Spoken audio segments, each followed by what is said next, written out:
আজ থেকেই মূলত পুরোদমে আবারও সেই কর্মচাঞ্চল্য অফিস আদালতগুলো খুলছে এবং যারা অফিস আদালতের উদ্দেশ্যে বের হবেন অনেকেরই একটি অভ্যাস থাকে পত্রপত্রিকায় সকালবেলা একটু চোখ বুলিয়ে নেওয়া। আমাদের সেই প্রচেষ্টা থাকে, আমরা একটু দেখতে চাই জাতীয় দৈনিকগুলোর প্রথম পৃষ্ঠায় সংবাদপত্রের যে হেডলাইনগুলো সেগুলোতে কোন বিষয়গুলো উঠে এসেছে। তো আমরা শুরুতেই যদি একটু দেখি, প্রথম আলো আমাদের হাতে আছে শুরুতেই, সেখানে আমরা দেখতে পাচ্ছি ঋণ খেলাপি ছিলেন এখন সংসদে।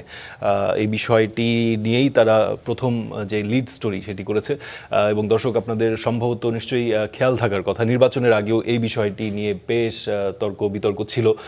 যারা অন্যান্য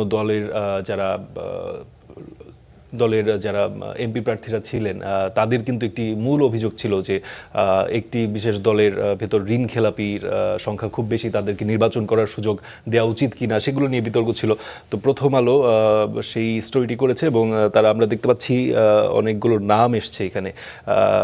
তো সেই বিষয়টি এখানে এসছে। এছাড়া আছে যুদ্ধে হতাহত ও ক্ষয়ক্ষতি, মধ্যপ্রাচ্যের যে যুদ্ধ, ইরানের প্রতি আমেরিকা এবং ইসরায়েলের যে যৌথ আগ্রাসন, সেটি নিয়ে তাদের আরেকটি স্টোরি আমরা একদম প্রথম পৃষ্ঠায় দেখতে পাচ্ছি।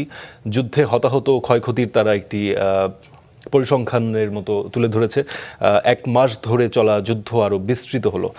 দর্শক আপনারা জানেন মধ্যপ্রাচ্যের যে যুদ্ধের পরিস্থিতি সেটি কিন্তু আসলে দিন দিন আসলে আরও পরিসরটি আরও বৃদ্ধি পাচ্ছে এবং কোনো পক্ষই আসলে সেই যুদ্ধ বন্ধের বা আলোচনার টেবিলে আসার যে বিষয়টি সেটি আমরা এখনও পর্যন্ত দেখতে পাইনি।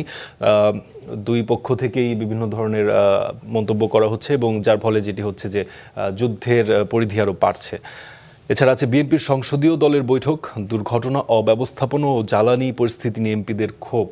গতকাল বিএনপির সংসদীয় দলের বৈঠক হয়, সেখানে যে দুর্ঘটনা আমরা দেখেছি ঈদযাত্রায় যে দুর্ঘটনাগুলো সেগুলো নিয়ে প্রধানত আলোচনাগুলো হয়েছে। দুর্ঘটনা, অব্যবস্থাপনা এবং সরকার, আমরা যেমনটি জানি যে সরকার একটি নতুন সরকার এবং খুব ভুল বলা না হলে প্রথম যেই চ্যালেঞ্জটি তারা ফেস করলো সেটি সম্ভবত এই ঈদযাত্রার যে দুর্ঘটনা। তো সেটি নিয়েই এখানে বলার চেষ্টা হয়েছে, এমপিরা ক্ষোভ জানিয়েছেন। এছাড়া আমরা আরও যেটি দেখতে পাচ্ছি, রিমান্ডে জিজ্ঞাসাবাদ, 1-11 দায় অন্যদের ওপর চাপাচ্ছেন মাসুদ উদ্দিন চৌধুরী। এছাড়া মামুন খালেদের ছবিও তারা দিয়েছে এবং রিমান্ডের বিষয়গুলো তারা তুলে ধরেছে, সেখানে কী ধরনের জিজ্ঞাসাবাদ চলছে। দেশে হামের প্রাদুর্ভাব, মার্চে 21 শিশুর মৃত্যু। দর্শক, হামের যে পরিস্থিতি সেটি নিয়ে একটি স্টোরি প্রথম আলো করেছে। তো এই ছিল মোটামুটি প্রথম আলোর যে প্রথম পৃষ্ঠার হেডলাইনগুলো। এরপর আমরা একটু যেতে চাই যুগান্তরে আমরা যেটি দেখতে পাচ্ছি, শুরুতেই মাননীয় প্রধানমন্ত্রীর একটি ছবি তারা দিয়েছে। গতকাল নয়াপল্টনের অফিসে তিনি গিয়েছিলেন, সেখানকার একটি ছবি তারা দিয়েছে। এছাড়া তারা লিখেছে সেই বিষয়ে যেটি তারা হেডলাইন করেছে, বিএনপির সংসদীয় দলের বৈঠক, একাধিক মন্ত্রী প্রতিমন্ত্রী জবাবদিহিতার মুখে। আচ্ছা, এছাড়া সর্বপ্রথমে আমরা যেই শিরোনামটি দেখতে পাচ্ছি, গোয়ালঘর দোকান ধানের গুদামে মজুত, সব যেন তেলের ডিপো।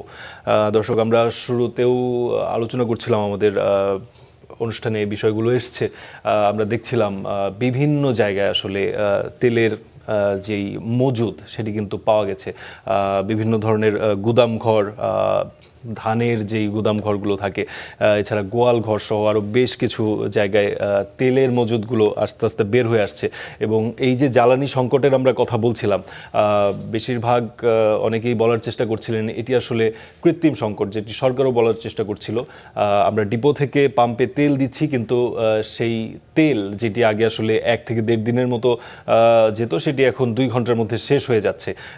এবং সরকার থেকেও বলা হচ্ছিল যে মানুষ বা গ্রাহকরা আসলে অতিরিক্ত তাদের প্রয়োজনের তুলনায় অতিরিক্ত তেল সংগ্রহের চেষ্টা করছেন। এবং গত 2 দিন ধরে আমরা দেখছি বিভিন্ন জায়গা থেকে জ্বালানি তেলের মজুদ আস্তে আস্তে বের হয়ে আসছে বিভিন্ন অভিযানের মাধ্যমে।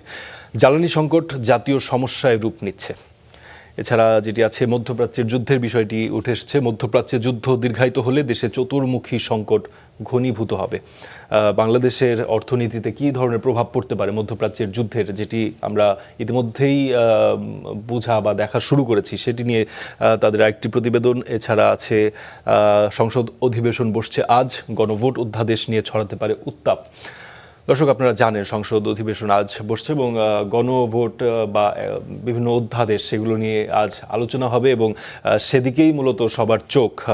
এখানে সরকারি এবং বিরোধী পক্ষের নানা ধরনের মত রয়েছে, আজ সেটি নিয়ে আলোচনা হবে। এছাড়া আছে ইরানের পাশে এবার হুথি বিদ্রোহীরা।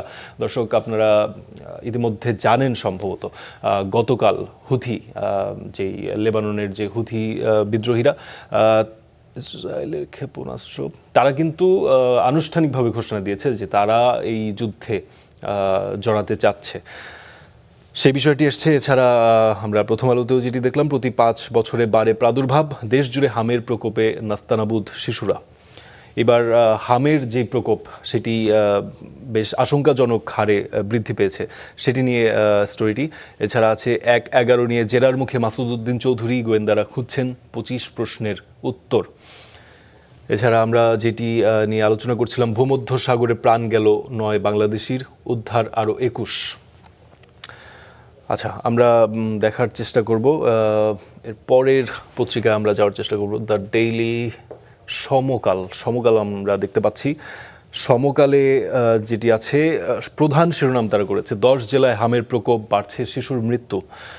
এছাড়া রামেক হাসপাতালে 44 শিশুর মৃত্যু, স্বাস্থ্যমন্ত্রী বললেন পরিচালককে ফাঁসির কাষ্ঠে চড়ানো উচিত। দর্শক, আমরা গত বেশ কয়েকদিন যাবতই দেখতে পেয়েছি মাননীয় স্বাস্থ্যমন্ত্রী তিনি কিন্তু বেশ কিছু জায়গায় অভিযান পরিচালনা করছেন এবং তিনি তার এই মন্তব্যটি গতকাল বেশ নজর কেড়েছে। তিনি বলেছেন 44 শিশুর মৃত্যু নিয়ে তিনি যেটি বলেছেন, পরিচালককে ফাঁসির কাষ্ঠে ঝোলানো উচিত। বেশ তীব্র একটি মন্তব্য উনি করেছেন। এছাড়া যেটি আছে, জ্বালানি মজুত রোধে কঠোর ব্যবস্থার নির্দেশ প্রধানমন্ত্রীর। পাম্পে কর্মকর্তা নিয়োগ, অভিযানও বাড়ছে। এইটি আমরা একটু দৃষ্টি আকর্ষণ করতে চাই। প্রত্যেকটি পাম্পে একজন করে অফিসার নিয়োগ দেওয়া হতে পারে তদারকির জন্য, সেই বিষয়টি প্রথম পাতায় শিরোনামটি উঠে এসেছে। এছাড়া আছে ইউরোপে যাওয়ার পথে সাগরের সুনামগঞ্জের 10 জনের মৃত্যু, ভূমধ্য সাগরে নৌকাডুবি, খাবার ও বিশুদ্ধ পানির সংকটের কারণে প্রাণ হারান তারা, আরও মৃত্যুর সংখ্যা 21 বাংলাদেশিকে জীবিত উদ্ধার। এছাড়া আছে যুদ্ধে নামলো হুথিরাও, জ্বালানির আরেক পথ ঝুঁকিতে। অনড় যুক্তরাষ্ট্র ও ইরান কি আদৌ সংলাপে বসবে, এটি একটি বিশ্লেষণমূলক তারা একটি প্রতিবেদন করেছে। এছাড়া আছে অভিযোগের হেফাজতে সাবেক 2 সেনা কর্মকর্তা, অভিযোগের ব্যাপারে নথিপত্র সংগ্রহ করবে তদন্ত সংশ্লিষ্টরা। মোটামুটি এই ব্যাপারগুলোই ঘুরে ফিরে এসছে আমরা যেই পত্রিকাগুলো এখন পর্যন্ত দেখলাম। এরপরে আমরা যেতে চাই আমার দেশে যেখানে প্রথম প্রধান শিরোনাম সেটি হচ্ছে বিআরটি প্রকল্প এখন গলার কাটা। নিশ্চয়ই আপনারা জানেন, যারা ঢাকা উত্তরা এবং গাজীপুর, টঙ্গী এই জায়গাগুলোতে যারা বসবাস করেন, এদের আসলে এই বিআরটি প্রকল্প যেই পরিমাণে ভোগান্তি, গত প্রায় 10 বছরের উপরে এই প্রকল্পটির কারণে যে পরিমাণ ভোগান্তি পোহাতে হয়েছে সেটি আসলে অবর্ণনীয়। সেই বিষয়টি নিয়ে তারা প্রধান শিরোনাম করেছে, বিআরটি প্রকল্প এখন গলার কাটা। এছাড়া আছে জ্বালানি তেল নিয়ে অস্থিরতা, ডিপোয় বিজিবি, পাম্পে ট্যাগ অফিসার নিয়োগের ব্যাপারটি প্রথমেই সেখানে স্থান পেয়েছে। এছাড়া আছে ভূমধ্য সাগরে নৌকাডুবি, 18 বাংলাদেশের মৃত্যুর সংখ্যা, 10 জনই সুনামগঞ্জের। ভূমধ্য সাগরে নৌকাডুবি এবং যে 18 বাংলাদেশি মৃত্যু, সেই বিষয়টি আমরা দেখতে পাচ্ছি পত্রিকাগুলোর প্রধান পাতার প্রধান শিরোনামগুলোতে স্থান পেয়েছে। এই ছিল আমার দেশে। আমরা আরেকটি পত্রিকা দেখার চেষ্টা করব, কালের কণ্ঠে যেটি প্রধান শিরোনাম, রামেক হাসপাতালে আইসিইউ অব্যবস্থাপনা, 18 দিনে 51 শিশুর মৃত্যু। এই বিষয়টি খুবই চাঞ্চল্য সৃষ্টি করেছে। 51 শিশুর মৃত্যু কালের কণ্ঠ বলছে, এর আগে আমরা দেখেছি 44 জন সংখ্যাটি বলা হচ্ছে। এছাড়া আছে হাম জলবসন্তের রোগীর চাপে পেহাল সংক্রামক ব্যাধি হাসপাতাল। স্বাস্থ্যমন্ত্রী, রাজশাহী মেডিকেলের পরিচালককে ফাঁসির কাষ্ঠে ঝোলানো উচিত। ঠিক আছে, এরপর আছে এসআইবিএল প্রশাসকের বদনজরে ব্যবসায়ীরা। এটি সম্ভবত তার একটি স্পেশালের মতো করেছে। এই বিষয়টি নিয়ে আরও বেশ কিছু প্রসঙ্গ তারা নিয়ে এসছে। এছাড়া আছে জ্বালানি তেল নিয়ে সংসদ সদস্যদের সতর্ক থাকার নির্দেশ প্রধানমন্ত্রীর। এই ব্যাপারটি এখন বেশ স্পর্শকাতর ব্যাপার হয়ে গেছে। সরকারও এই বিষয়টি নিয়ে বেশ সতর্কতার সাথে তারা এটিতে নজর দিচ্ছে। এছাড়া আছে 13 দিন বিরতির পর আজ সংসদ বসছে। যুদ্ধে জড়ালো হুথিরা, বিশ্ব অর্থনীতির ঝুঁকি বাড়ল। এই বিষয়টি নিয়ে বিশ্ব অর্থনীতি বা বৈশ্বিক যেই বিভিন্ন পর্যায়ের সংগঠন বা দেশগুলো রয়েছে তারাও কিন্তু আসলে চিন্তিত। এই যুদ্ধের এখন পর্যন্ত কোনো স্রোতে হাল কিন্তু আসলে বের হচ্ছে না, এবং যতই দিন গড়াচ্ছে এই যুদ্ধের যে ব্যাপ্তি, যে পরিধি, সেটি আস্তে আস্তে বাড়ছে, যেটি কিন্তু সারা বিশ্বের অর্থনীতির জন্য একটি দুঃসংবাদই বটে। এছাড়া যেটি আছে বৈশ্বিক জ্বালানি সংকট 1973 সালের চেয়েও ভয়াবহ হতে পারে, এটি একটি বিশেষ লেখা পারভেজ করিম আব্বাসি।